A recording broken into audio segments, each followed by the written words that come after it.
Oke, assalamualaikum warahmatullahi wabarakatuh. Alhamdulillahirabbil alamin. Amma ba'du. Bagi kalian yang belum subscribe akun YouTube gua Imam Suartono, dan kalau perlu pencet loncengnya supaya kalian dapat menonton atau membahas atau apapun itu seputar apapun. Oke, gua akan perkenalkan nama saya Imam Suartono, usia saya 25 tahun, dan saya adalah mahasiswa, guru, dan tukang ojek online. Oke, dan itulah hanya profesi saya. Dan video untuk kali ini gue akan membahas mengenai seputar sepak bola, terus yang lagi hype-nya Euro 2020. Dan untuk tim nasional, menurut gue secara pribadi timnas Indonesia tidak mengalami perkembangan yang cukup berarti. Kenapa gua demikian gitu? Karena kita sering melakukan pergantian pelatih, tapi prestasi Indonesia menurut gua secara pribadi seperti jalan di tempat. Kalau berkembang juga itu sudah mundur jauh. Udah mundur. Pas maju balik lagi ke situ, bukannya maju makin ke depan, ini maju sampai ke tempat titik semula. Itu menurut kalian seperti apa? Apakah itu perkembangan ataukah tidak? Tapi pandangan gua bahwasanya itu yang dilakukan Coach Simon mundur, dan Sintayong berusaha maju ke titik awal. Menurut gua ya gimana ya, harus benar-benar evaluasi banget Sintayong. Kalau Indonesia ingin lebih maju ke depan, harus melakukan dobrakan yang dapat memajukan sepak bola nasional, sepak bola Indonesia secara umumnya.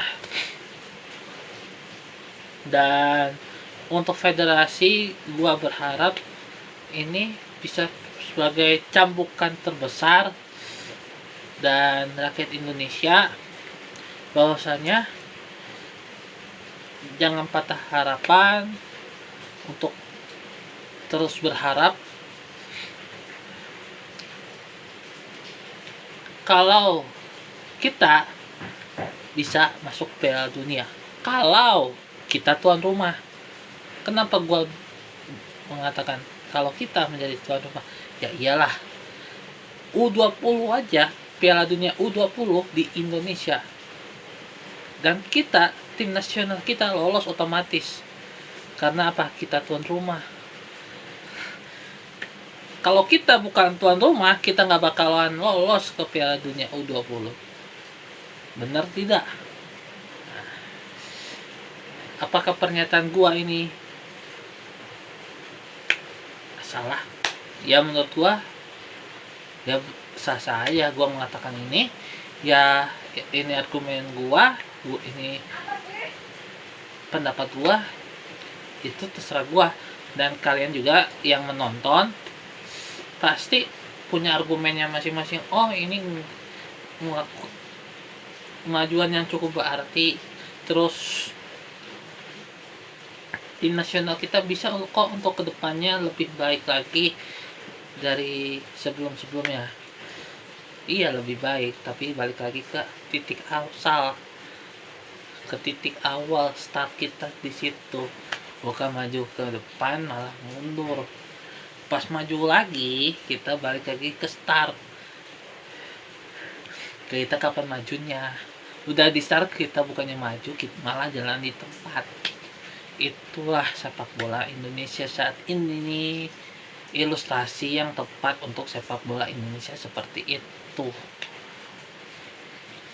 gua bukannya menghina atau merendahkan tim nasional Indonesia, tapi ini sebagai cambukan untuk tim pelatih federasi yang apabila nonton video ini bisa menjadi cambukan bahwasanya lakukan evaluasi yang besar-besaran dalam membentuk suatu tim nasional, bukan hanya dari senior aja, dari juniornya, dari SSB-nya harus diperhatikan dengan matang, dengan baik. Siapkan lapangan-lapangan sepak bola di perumahan, di kampung-kampung, dan di berbagai aspek harus ada satu lapangan sepak bola. Di lapangan sepak bola dan anak-anak bermain di situ, latihan di situ, bukan apapun di lapangan. Dan untuk saat ini lapangan sepak bola di gua lihat hanya dapat hitungan tangan. Ada bisa dihitung berapa sih lapangan yang ada di Indonesia, ada berapa sih seluruh perumahan, ada di seluruh wilayah ada lapangan sepak bola. Di kota Bogor aja dapat dihitung dengan beberapa, dan satu lapangan yaitu Stadion Pajajaran yang ada di Jalan Pemuda, GOR Pajajaran. Dan untuk prestasi Indonesia gua harapkan bisa menjadi lebih baik, lebih prestis, dan semoga tim nasional kita dapat melakukan hal-hal yang terbaik untuk negara. Oke. Dan itu bisa lagi evaluasi untuk federasi, untuk pelatih, dan Dirtek khususnya harus memperhatikan lapangan-lapangan sepak bola yang ada di seluruh Indonesia. Dan satu hal lagi,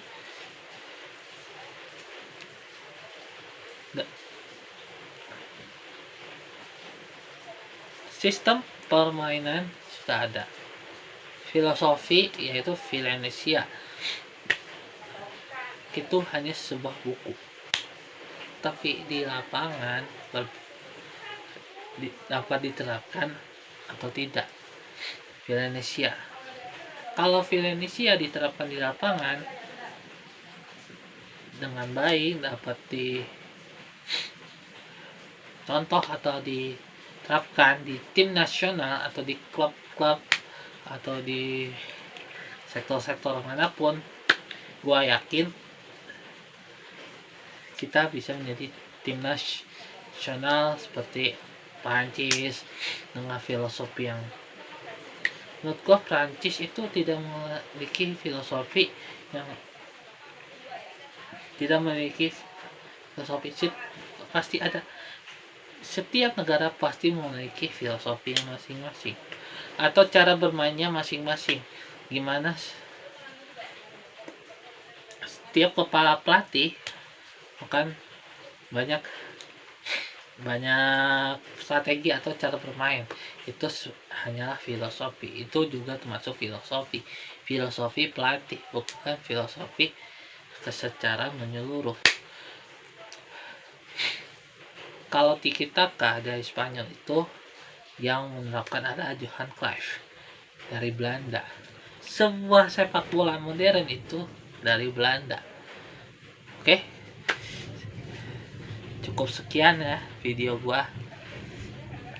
Jangan lupa like, comment, dan subscribe. Oke, see you.